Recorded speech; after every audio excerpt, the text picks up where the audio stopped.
नमस्कार, बहुत स्वागत है आपका। सिटी सेंटर देख रहे हैं आप, आपके साथ मैं हूं आसिफ शेख। बुलेटिन की शुरुआत इस वक्त एक बड़ी खबर के साथ, और बड़ी खबर रायपुर से, जहां कांग्रेस के खिलाफ बीजेपी का प्रदर्शन देखने को मिला है। बीजेवाईएम कार्यकर्ताओं ने कांग्रेस भवन का घेराव किया है। नेशनल हेराल्ड केस को लेकर बीजेपी का प्रदर्शन देखने को मिला है। तो एक तरफ जहां देश भर में नेशनल हेराल्ड मामले में चार्जशीट में सोनिया गांधी, राहुल गांधी का नाम आने के बाद कांग्रेस कार्यकर्ता जगह जगह प्रदर्शन कर रहे हैं, विरोध कर रहे हैं, तो वहीं अब बीजेपी ने भी विरोध करना शुरू किया है।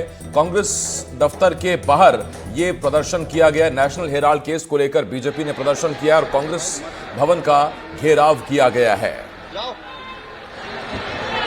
बड़ी तादाद में बीजेपी कार्यकर्ता पहुंचे और देखिए, बैरिकेड फांदकर प्रदर्शन करने की कोशिश, बैरिकेड फांदकर तमाम जो प्रदर्शनकारी हैं वो, और इस तरह से बैरिकेड गिरा दिया गया।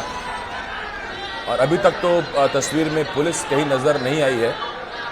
अब आप देख रहे हैं कि सामने बैरिकेड थे, फिर पुलिसकर्मी थे, और पुलिसकर्मियों के सामने आकर बीजेपी के कार्यकर्ताओं ने प्रदर्शन किया है। पूरा मामला नेशनल हेराल्ड केस से जुड़ा हुआ है और इस वक्त जुल्फिकार अली मेरे सहयोगी हमारे साथ इस बड़ी खबर पर जुड़ रहे हैं। जुल्फिकार, ये प्रदर्शन बनाम प्रदर्शन है। एक तरफ देश भर में कांग्रेस कार्यकर्ताओं का प्रदर्शन, और अब बीजेपी जगह जगह कांग्रेस का घेराव कर रही है, कांग्रेस नेताओं का घेराव कर रही है। बिल्कुल आसिफ, आपने सही कहा कि प्रदर्शन बनाम प्रदर्शन है, क्योंकि कांग्रेस पार्टी लगातार प्रदर्शन कर रही है। और जिस तरीके से राहुल गांधी और सोनिया गांधी के चार्जशीट में नाम आने के बाद नेशनल हेराल्ड केस में, और उसके बाद कांग्रेस प्रदर्शन कर रही थी। और कांग्रेस को आज एक कांग्रेस के जो युवक कांग्रेस है उसका ये प्रदर्शन था कि ईडी कार्यालय में प्रदर्शन करेंगे, लेकिन उसके पहले कांग्रेस कार्यालय का घेराव करने भारतीय जनता पार्टी के जो कार्यकर्ता हैं वो पहुंचे हैं। और तस्वीरें दिखाने के लिए मैं प्रवीण से कहूँगा कि तस्वीरें यहाँ पे देखें।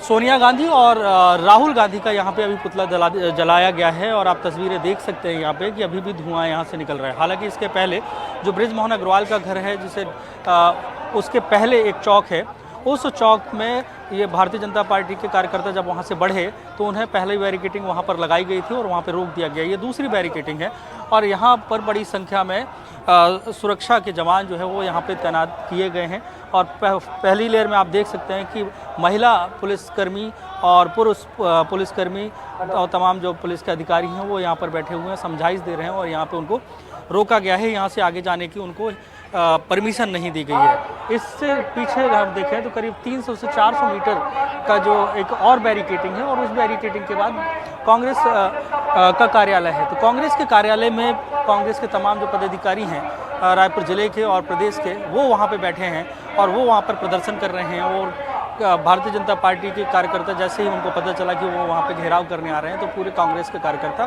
कांग्रेस भवन के बाहर कुर्सी डालकर बैठे हुए हैं। हालांकि लॉ एंड ऑर्डर का विषय हो जाता है, तो ऐसे में लॉ एंड ऑर्डर का जब विषय होता है तो जो पुलिस बल है उसके लिए चुनौती बढ़ जाती है। प्रवीण से मैं कहूँगा कि अगर वो तस्वीर दिखा सके तो पीछे देखिए कि वाटर कैनन तैयार है।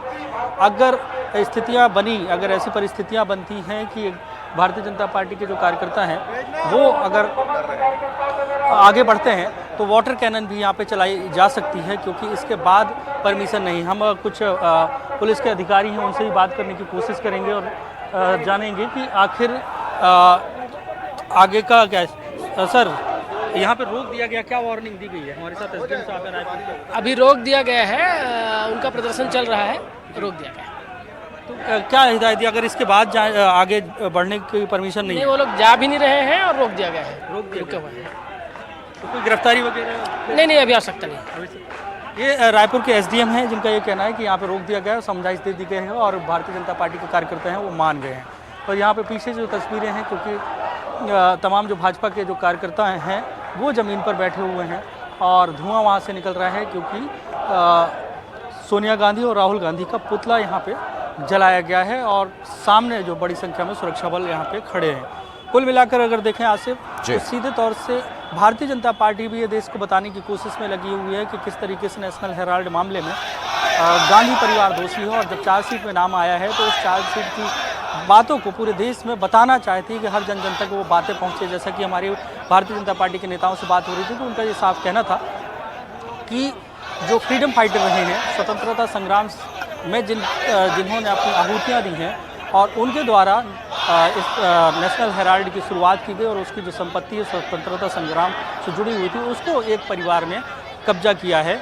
इसके विरोध में भारतीय जनता पार्टी के जो तमाम कार्यकर्ता हैं वो यहाँ पे कांग्रेस भवन का घेराव करने पहुंचे थे। जुल्फी, प्रदर्शन को अगुवाई कौन कौन कर रहा है, कौन कौन से नेता आपको नजर आ रहे हैं? प्रदर्शन में अगर देखें तो क्योंकि सत्ता में है भारतीय जनता पार्टी, ऐसे में जो जिला की बॉडी है भारतीय जनता पार्टी की और भाजपा में के जो पदाधिकारी हैं वो यहाँ पे दिख रहे हैं, क्योंकि जितने भी बड़े भारतीय जनता पार्टी के नेता थे तो देखें वो सत्ता का हिस्सा हो चुके हैं। कोई निगम मंडल में अध्यक्ष बन रहा है और कोई मंत्रिमंडल का सदस्य है।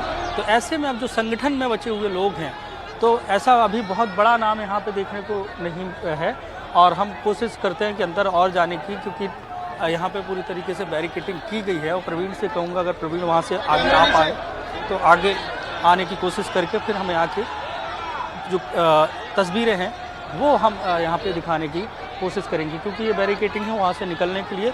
तो प्रवीण अब आगे आ रहे हैं तो उसके बाद हम जो नेता हैं भारतीय जनता पार्टी के उनसे बात करने की कोशिश करते हैं कि आखिर क्या और मांगे हैं, क्योंकि यहाँ पे बताने की उनकी पूरी कोशिश है कि किस तरीके से नेशनल हेराल्ड केस में गांधी परिवार की भूमिका रही है। और ये तमाम जो कार्यकर्ता हैं वो अब यहाँ पे बैठ चुके हैं। तस्वीरें प्रवीण दिखा रहे हैं कि ये कार्यकर्ता यहाँ पे बैठे हुए हैं। ये नजर आ रहे हैं कांग्रेस जुल्फिकार, एक चीज और बताइए, यहाँ पर बैठ कांग्रेस का तो प्रदर्शन समझ में आता है, उनकी मांगे होंगी कि चार्जशीट में फर्जी नाम दाखिल किया गया है, मामले को तूल दिया जा रहा है, सियासत की जा रही है। ये बीजेपी कार्यकर्ताओं का क्या कहना है? एक बात कहा था ना, मैं खाऊंगा ना खाने दूंगा, और जो लोग खाए हैं वो सलाखों के पीछे जाएंगे। ईडी हो चाहे हमारे सीबीआई हो, ये देश की संवैधानिक संस्था है और वो अपना काम कर रही है। इसमें कांग्रेसियों को क्या दिक्कत है? अगर वो दूध का दूध पानी का पानी देगा, जांच में कोर्ट में कैसे, कोर्ट में सब कोर्ट तय करेगा। अगर ये लोग दोषी हैं, क्रांतिकारियों के 2000 से ऊपर यहाँ शेयरधारक थे, अभी 2 लोग शेयरधारक बन गए, 78% 70% शेयरधारक सोनिया और राहुल हो गए। इतना भ्रष्टाचार आज तक देश में देखने को नहीं मिला, और जब तक ये लोग रहेंगे तब तक भ्रष्टाचार होता रहेगा, इसलिए इनको जेल के पीछे जाना ही पड़ेगा। अच्छा, नेशनल हेराल्ड मामले में कांग्रेस ये कहती है वो कांग्रेस का पेपर था, कांग्रेस के लोग थे उसमें। कांग्रेस का पेपर था नहीं है, ये क्रांतिकारियों का पेपर था। जो नेशनल हेराल्ड 1932 में बना था, ये क्रांतिकारियों का एक पेपर था, ताकि क्रांतिकारी अपना संदेश उसके माध्यम से देश भर में पहुंचा सके, क्रांतिकारियों के बीच में पहुंचा सके। बीच में देश में कांग्रेस की सरकार आई, धीरे धीरे कांग्रेस के नेता वहाँ उसको अपना शेयर होल्डर बनने लगे, सारे क्रांतिकारी दूर हो गए और सोनिया और राहुल उसके शेयर मालिक बन के बैठ गए। क्या लगता है आपको कि गिरफ्तारियां होंगी? निश्चित रूप से होगा। देश में कानून का राज है और इनको जेल में जाना पड़ेगा। ये सत्यम जो दुआ जी हैं, भारतीय जनता पार्टी के जिला महामंत्री हैं, उनका साफ कहना है कि कांग्रेस के जो नेताओं ने जिस तरीके से नेशनल हेराल्ड मामले में भ्रष्टाचार किया है, और उस मामले में जैसा कि प्रधानमंत्री नरेंद्र मोदी ने पहले कहा था कि ना तो खाऊंगा और ना खाने दूंगा, उसी तर्ज पे यहाँ पर इस तरीके की जो कार्रवाइयाँ देखने को मिल रही हैं। और उनका कहना है कि गिरफ्तारी तो होकर रहेगी और जो दोषी हैं उन्हें सजा मिलकर रहेगी। जी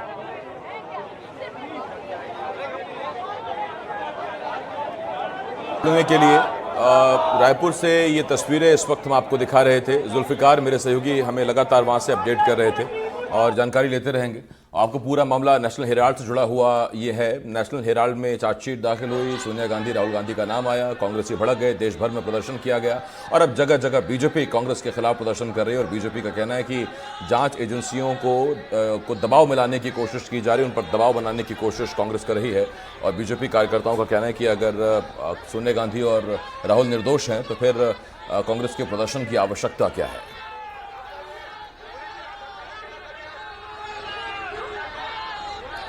जुल्फिकार लगातार हमारे साथ जुड़े हुए हैं। जुल्फिकार, अभी क्या स्थिति है? प्रदर्शनकारी किस जगह मौजूद हैं?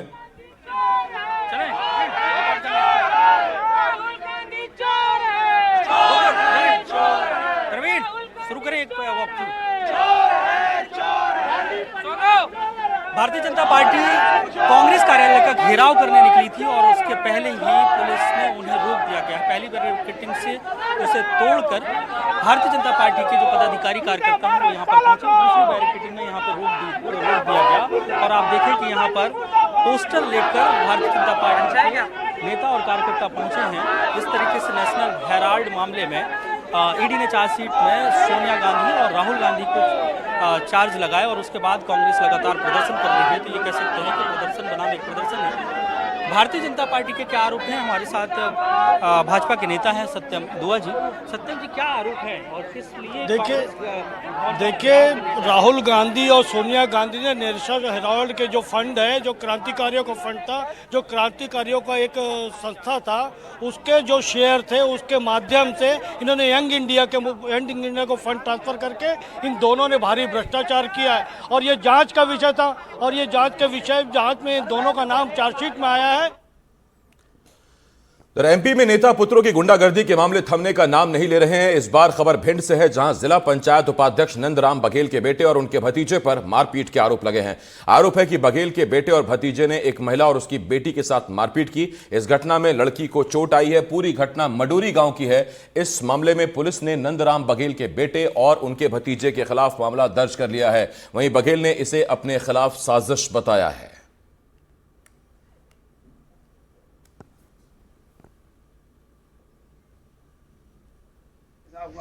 नंदराम बघेल की हमने रिपोर्ट करी, टीआई साहब ने हमारी बिन के नाम रिपोर्ट ही नहीं लिखी। और जबकि बे हमारी जमीन छुड़ा रहे, बे मार रहे थे, पहले मारे अबे मारे, और रिपोर्ट नहीं लिखी टीआई साहब ने। नहीं तो मौका पे नंदराम थे वहाँ जब लड़ाई हुई। मौका पे नंदराम सामू अंगारू थे और मोड़ियन को गाड़ी दबा रहा है और हमें दबा रहे हैं। हम दो बहने कंडा पाद रहे थे अपने खेत में, हमने जमीन ली तो हमें सुबह बल्लू और यहाँ बन्ने हमें रोके लेकिन हमें कंडा अंडा नहीं पहुँचो। हमने कही का हम कहीं नहीं पहुँचे, हमारे बाप की जमीन है, हमने लाई बेनामा करवाई। मैंने कहीं नहीं करन दे, हम तुम्हें हमें कब्जा नहीं करन दे। हमने इतने रोके जो लोग खटिया उठाए गए ऊपर से ले जाने लगे। जिनने इतने में अपने पापा को फोन लगाया था नंदराम को, फिर सब जने आए गए। नंदराम मोरे से हमारी मम्मी को मारा पीटी करने लगे। टीआई साहब ने नंदराम को लिखी नहीं और फिर दो जने के नाम लिखता ही, बस जिनके नाम नंदराम के नाम नहीं लिखी। और फिर अब हम बल्लू के और मनीष के नाम लिखी, नंदराम के नाम नहीं लिखी। अब बताओ हम कहाँ जाए? नंदराम मौके पे आते? हाँ मौके पे आते थे, बंदे कहीं लगे। तो भिंड के लहार के मडोरी की यह घटना बताई जा रही है, जहां जिला पंचायत उपाध्यक्ष नंदराम बघेल के बेटे और भतीजे पर एक महिला और उसकी बेटी से मारपीट का आरोप लगा है। और इस वक्त दिलीप सोनी मेरे सहयोगी इस खबर पर हमारे साथ जुड़ रहे हैं। दिलीप, मामला क्या है अभी फिलहाल क्या अपडेट है? देखिए, मैं आपको बता दूं, जो जिला पंचायत के जो उपाध्यक्ष है नंदराम बघेल, इनका एक पड़ोसी जो है युवक जो परिवार है, गरीब परिवार है, उनसे काफी दिनों से जमीन को लेकर विवाद चल रहा है। उनका कहना है कि जमीन हमारी है, पुश्तैनी जमीन है, और दूसरा पक्ष कहता है कि जमीन हमारी है। इसको लेकर काफी दिनों सालों से विवाद चल रहा है। इसमें आज जो कंडा पाथे जा रहे थे, कंडा बनाए जा रहे थे जो पीड़ित के द्वारा, तभी जो नंदराम बताया जा रहा है कि नंदराम बघेल के जो बेटे हैं और भतीजे ने मिलकर उनके माँ और बेटी के साथ जमकर मारपीट की है। इसमें वो दोनों घायल हो गई हैं। हालांकि उन्होंने इसकी शिकायत थाने में भी दर्ज कराई है। पुलिस ने जो पीड़ित जो लड़की है और उसकी मां की शिकायत के आधार पर जो आरोपी हैं, जो नंदराम बघेल के जो बेटे हैं और भतीजे पर एफआईआर दर्ज कर ली है। हालांकि जो बताया जा रहा है, जो पीड़िता का कहना था कि मतलब नंदराम बघेल के सामने ही जो उनके जो बेटे हैं और भतीजे ने मारपीट की थी और इनको आरोपी नहीं बनाया गया। पुलिस पर आरोप लगाया है कि मतलब उनको इस पूरे मामले से रफा दफा करने का उनका प्रयास किया गया। नंदराम बघेल को इसमें आरोपी नहीं बनाया गया है। बहुत धन्यवाद आपका इस तमाम जानकारी के लिए दिलीप मेरे सहयोगी भिंड से इस बड़ी खबर पर जानकारी दे रहे थे। उधर मध्य प्रदेश के इंदौर में महू से बीजेपी विधायक उषा ठाकुर ने अजीब और गरीब बयान दिया है। भाजपा विधायक और मध्य प्रदेश की पूर्व मंत्री उषा ठाकुर ने कहा कि जिसने बीजेपी को वोट नहीं दिया, अगले जन्म में ऐसे लोग ऊंट, भेड़, बकरी, कुत्ते और बिल्ली के रूप में पुनर्जन्म लेंगे। बीजेपी विधायक ने कहा कि मेरी भगवान से सीधी बातचीत है। मैं कहती हूँ, जिसने नहीं दी, जिसने बेईमानी करी, ये जो गिलासधारियों के पैसे लेके, साड़ी लेके, गिलास लेके, दारू लेके जो तटस्थ हुए, वो सब अपनी डायरी में लिख लेना पक्का। अगले जन्म में दिख रहे ना आपको ऊंट, भेड़, बकरी, कुत्ते, बिल्ली, जो लोकतंत्र बेचेगा वो यही बनने वाले हैं, पक्का लिखना। भगवान से मेरी सीधी बातचीत है, विश्वास करना मेरा। रायपुर से बड़ी खबर है, जहां पूर्व आईएएस अधिकारी के घर सीबीआई का छापा पड़ा है। नान घोटाला मामले में अनिल टुटेजा के घर यह छापा पड़ा है। छत्तीसगढ़ राज्य नगर आपूर्ति निगम में घोटाला हुआ था। घोटाले में अनिल टुटेजा का नाम सामने आया था। महादेव घोटाले, कोयला घोटाले की भी जांच जारी है।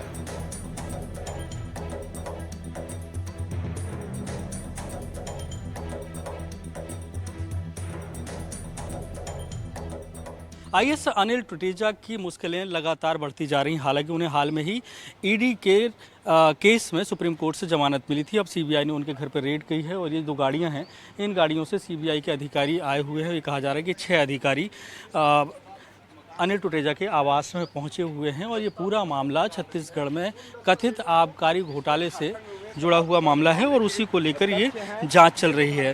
तो ये गाड़ियाँ सीबीआई की हैं और अंदर की कुछ तस्वीरें हम दिखाने की कोशिश करते हैं। प्रवीण से मैं कहूँगा कि अंदर की तस्वीरें दिखाएं। हालांकि बहुत बड़ी टीम नहीं है, 6 सदस्यीय टीम बताई जा रही है और ईडी मामले में हाल में ही आईएएस अनिल टुटेजा को जमानत मिली थी। हालांकि ईओडब्ल्यू में भी उसी मामले की जांच कर रही है और ये कहा जा रहा है कि ईओडब्ल्यू ने उस शराब घोटाले मामले की जो फाइल है वो सीबीआई को भी हैंडओवर की है और सीबीआई भी इस मामले की जांच कर रही है। तो अब सीबीआई के जरिए जो है अनिल टुटेजा की मुश्किलें बढ़ सकती हैं, क्योंकि सीबीआई भी जांच कर रही है, ईडी जांच कर रही है और ईओडब्ल्यू जांच कर रही है। और छत्तीसगढ़ का कथित जो शराब घोटाला है, 2161 करोड़ रुपए का छत्तीसगढ़ में ये शराब घोटाला हुआ था। उसमें सीधे तौर से अनिल टुटेजा को किंगपिन बताया गया था। यहाँ तक भी आरोप हैं कि झारखंड की भी जो शराब घोटाले शराब नीति बनी थी उसमें भी कहीं ना कहीं छत्तीसगढ़ के अधिकारियों का रोल था और छत्तीसगढ़ में जिस तरीके से शराब नीति चल रही थी उसी को कॉपी झारखंड में किया जाना था। तो ये तमाम जो पहलू हैं, इन पहलुओं को लेकर सीबीआई जांच कर रही है। लेकिन छत्तीसगढ़ में ज़रूर है 2161 करोड़ रुपए के शराब घोटाले के आरोप लगे थे, उसको लेकर ईडी ने अपनी चार्जशीट भी पेश की। अब ईओडब्ल्यू जांच कर रही है, अब सीबीआई की उसमें एंट्री हुई है। तो ये साफ कहा जा सकता है कि छत्तीसगढ़ में भूपेश बघेल की सरकार में जो कद्दावर अधिकारी रहे उनमें से एक आईएएस अनिल टुटेजा हैं, उनकी हाल में ये लग रहा था कि मुश्किलें कम होंगी, लेकिन सीबीआई की एंट्री के बाद ये लग रहा है कि उनकी मुश्किलें फिलहाल कम नहीं हुई हैं और इस मामले की अब सीबीआई भी लगातार जांच करेगी। और अभी की स्थिति में सीबीआई की टीम अंदर मौजूद है, वो दस्तावेज खंगाल रही है। रायपुर से कैमरा पर्सन प्रवीण साहू के साथ जुल्फिकार अली, एनडीटीवी। ग्वालियर के भीतरवार कृषि उपज मंडी में दिन दहाड़े पल्लेदार पर हमले का मामला सामने आया है। 2 स्कूटी सवार बदमाशों ने अटैक किया, जिसमें पल्लेदार गंभीर रूप से घायल हो गया। 4 से 5 बदमाशों के हमले की तस्वीर पास में लगे सीसीटीवी में कैद हुई है। फिलहाल पुलिस मामले की जांच कर रही है। घटना जी हुई कि इसको मैंने भेजाया कि तू वहां से बोरी उठा के ले गया खाली, तो बोरी लेने गया तो हम इधर तुलाई कर रहे थे, उसने उसे फंडा पड़ा दिया। हम तो बाद में देखा कि वो नीचे डला था। किसने पड़ा कंडा? 4-5 लड़के थे, बैग टांगे थे, 2 स्कूटियाँ थी, हम नाम तो जानते नहीं है उनके। जी पता चल रहा है घाटमपुर के लड़के हैं। क्या पुरानी कोई काय की? नहीं, कोई कुछ। एक लड़के को हमने पकड़ भी लिया, वो थाने में बंद है। कितने बजे घटना है? जी अभी हुई है, कम से कम आधा घंटा हुआ है।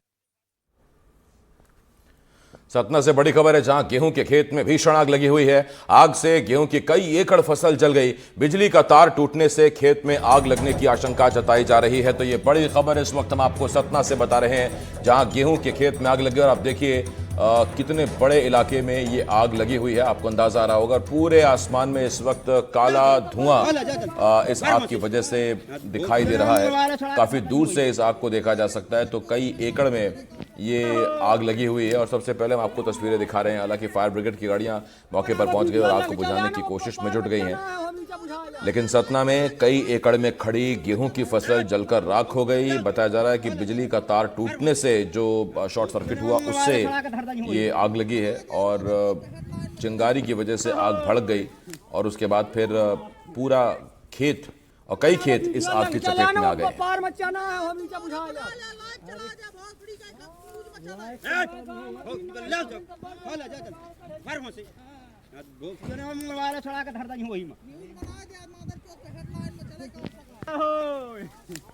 ज्ञान शुक्ला मेरे सहयोगी सतना से इस बड़ी खबर पर हमारे साथ जुड़ रहे हैं।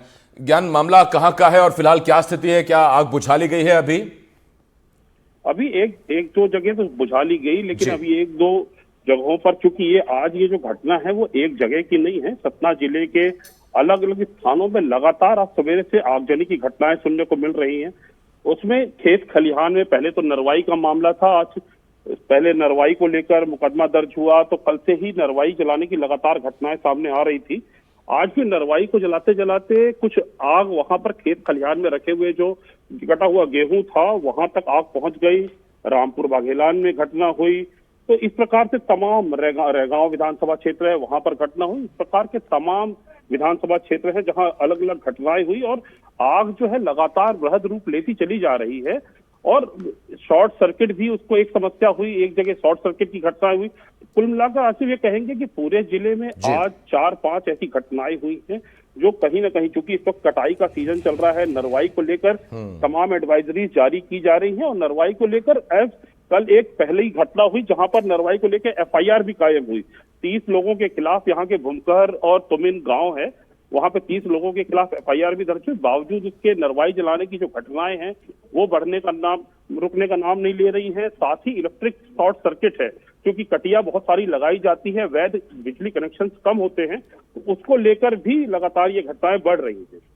जी आसिफ, बहुत धन्यवाद आपका ज्ञान इस वक्त इस बड़ी खबर पर हमारे साथ जुड़ने के लिए। सतना से मेरे सहयोगी ज्ञान शुक्ला इस बड़ी खबर पर हमें अपडेट कर रहे थे।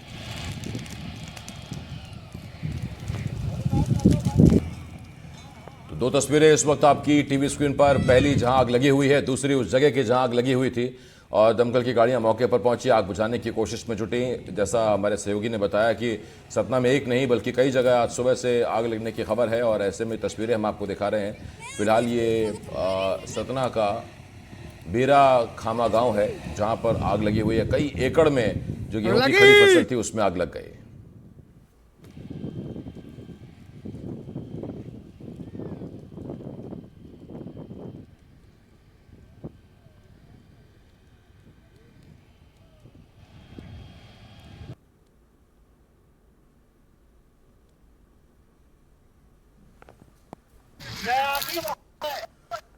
तो ये तस्वीरें हैरान करती हैं और अंदाज़ा लगाइए किसान को कितना भारी नुकसान हुआ होगा। इतनी मेहनत से कई महीनों की फसल पककर तैयार हुई और उसके बाद एक छोटी सी लापरवाही से बिजली का तार टूट गया, जिसकी वजह से चिंगारी निकली और उसी चिंगारी ने आग पकड़ ली और कई महीनों की फसल पूरी तरह से बर्बाद हो गई। कई महीनों की मेहनत इस आग में जल गई। आग पर हालांकि अब काबू पा लिया गया है और उसके बाद अब नुकसान की आकलन किया जा रहा है।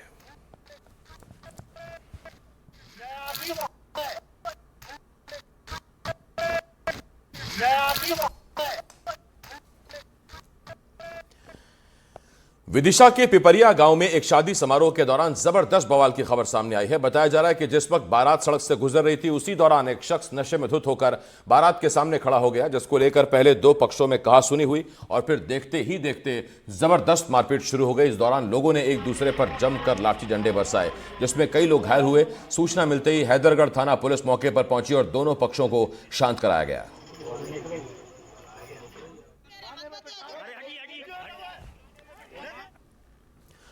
विदिशा से ही आगे बड़ी खबर है। बेतवा नदी में अवैध खनन मामले में खनिज विभाग ने बड़ी कार्रवाई की है। अवैध खनन में शामिल मशीनों को जब्त कर लिया गया है। ट्रैक्टर, ट्रॉली, पनडुब्बी को भी पुलिस ने जब्त कर लिया है।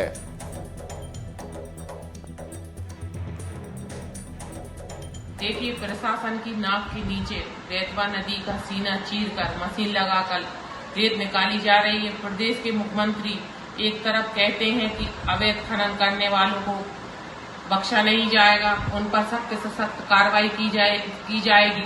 प्रशासन कार्रवाई तो करता है लेकिन कार्रवाई दिखाई नहीं देती और रेत माफिया पूरी तरह फिर से सक्रिय हो जाते हैं। हमारे द्वारा आज बेतवा नदी पर लेटनी घाट, जिसको पान घाट के नाम से जानते हैं, वहां पर कार्रवाई की गई, जिसमें एक पोकलेन मशीन 110, एक बोट और एक ट्रैक्टर ट्रॉली पकड़ी गई है, जिसको पुरवाई थाने में रखा गया है। सर, ये अवैध खनन की सूचनाएं आपको कहां से प्राप्त हुई? ये विभिन्न माध्यमों से हमको सूचनाएं प्राप्त होती रहती है, मीडिया के माध्यम से भी मिलती है, इसमें हम लोगों ने कार्रवाई की है आज। छत्तीसगढ़ में नक्सलियों के खिलाफ जारी ऑपरेशन के बाद उनमें खौफ नजर आ रहा है। सुकमा में 40 लाख के 22 नक्सलियों ने सरेंडर कर दिया। नक्सलियों ने एसपी किरण चौहान और सीआरपीएफ के डीआईजी आनंद सिंह के सामने आत्मसमर्पण किया। नक्सलियों में 8-8 लाख के इनामी दंपत्ति, 5-5 लाख के 2 इनामी और 9 महिला नक्सली शामिल हैं। सभी सरेंडर करने वाले नक्सलियों को पुनर्वास नीति का फायदा दिया जाएगा। फिलहाल सभी को प्रोत्साहन राशि दी गई है। सुकमा में सुरक्षा बलों के एक्शन का रिएक्शन देखने को मिल रहा है। जवानों की लगातार हो रही कार्रवाई से नक्सलियों में खौफ का माहौल है, जिसके चलते बड़े सट्टी पंचायत में 11 नक्सलियों ने सरेंडर किया। जानकारी के मुताबिक सरेंडर करने वाले नक्सलियों पर 8.5 लाख का इनाम घोषित था। 11 नक्सलियों के सरेंडर के बाद बड़े सट्टी पंचायत अब नक्सल मुक्त पंचायत बन गई है। ऐसे में नक्सल नीति के तहत पंचायत में 1 करोड़ के विकास कार्यों की सौगात दी जाएगी।